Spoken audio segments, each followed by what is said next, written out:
Cirurgias plásticas movimentam um mercado bilionário. Em 2022, os gastos com esses procedimentos aí devem alcançar a impressionante marca de mais de 40 bilhões de dólares, isso no mundo inteiro. Esse boom das plásticas acontece, segundo especialistas, por causa da pandemia, que fez com que muita gente antecipasse os planos de dar aquela recalchutada.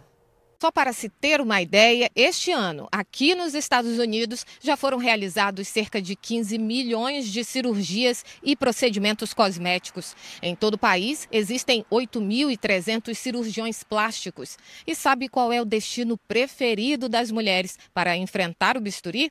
Miami, na Flórida.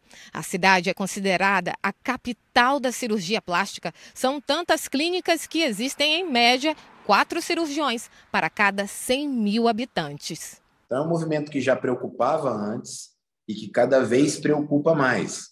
Por quê? Porque, como não existem leis muito claras a respeito do que são os limites de atuação profissional de cada especialidade médica e até das especialidades não médicas, cada conselho aqui, a gente costuma falar que eles legislam em própria causa, né? Então, você tem um ambiente muito propício a essas coisas acontecerem. Por quê? Porque ávidos, muitas vezes, pela possibilidade ou pela promessa de um retorno financeiro e de atingir um mercado cada vez mais aquecido, cada vez mais abrangente, né? A gente começa a ver, então, as complicações e os riscos, porque a gente está falando da saúde das pessoas e da vida das pessoas, né? Em agosto, por exemplo, um médico foi afastado da atividade na Flórida porque a paciente dele morreu depois da cirurgia conhecida como lift de bumbum brasileiro. Como que você vai habilitar um profissional a fazer determinado tipo de procedimento se aquele mesmo profissional não está apto a tratar todas as possíveis complicações?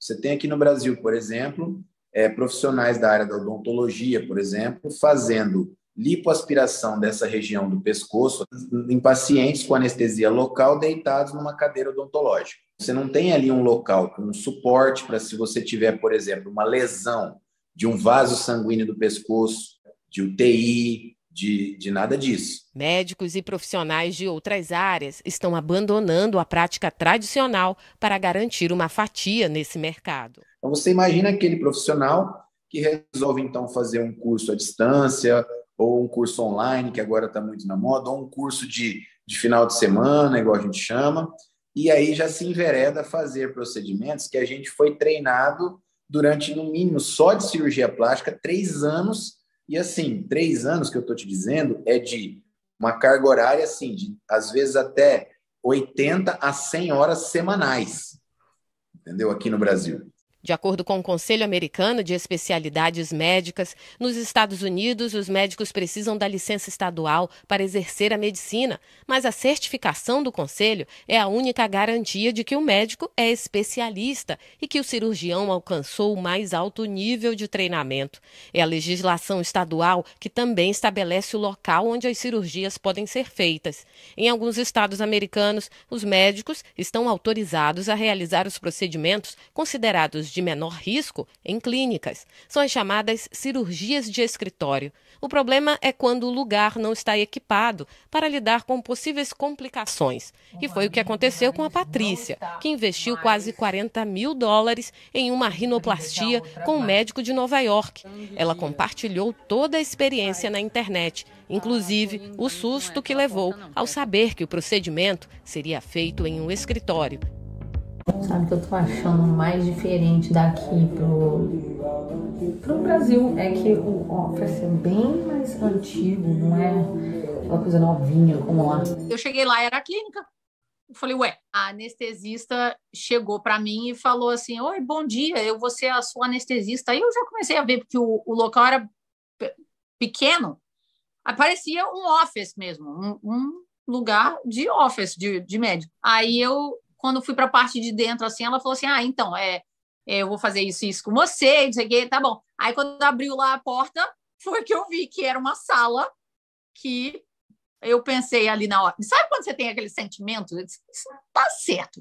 Mas eu já tinha pago, já tinha gastado com tudo. $36 mil para estar ali. Então, eu pensei, eles não vão me devolver meu dinheiro. Aí, pensei, agora o meu negócio é arriscar e fazer. E não imaginando o que ia acontecer depois. Que o médico até falou que ia me processar. Depois, por eu estar falando sobre os resultados insatisfatórios. Patrícia encontrou nas redes sociais as informações que a convenceram a fechar o negócio. O problema é que os posts não revelam os bastidores. Ele não tirou das redes sociais dele a minha foto do antes e do depois. Continua lá, enganando todo mundo. E outra coisa sobre Google Reviews, também que eu procurei, as reviews que eu procurei sobre ele eram muito boas. Só que quando eu tentei colocar a minha review lá, ela foi apagada. Antes da mídia social, você tinha certeza de quem tratava essa parte estética era o médico, cirurgião plástico ou dermatologista. Hoje, na mídia social, você consegue ser formador de opinião e dizer para o paciente que quem trata isso é o farmacêutico. Você consegue formar opinião ou mudar opinião. A cobrança por uma legislação mais clara com relação à atuação dos profissionais acontece em diversos países. Enquanto isso, o alerta vai para os pacientes. Digitar o nome do médico e lá você vai descobrir a formação dele, se ele é especialista, se ele não é, se ele passou pelo treinamento. Nos Estados Unidos também existem as sociedades de classe que você tem informação na internet. Entendeu? A Sociedade Americana de Cirurgia Plástica e a Sociedade Americana de Cirurgia Plástica Estética. Eu acho que a grande palavra-chave é senso crítico e bom senso.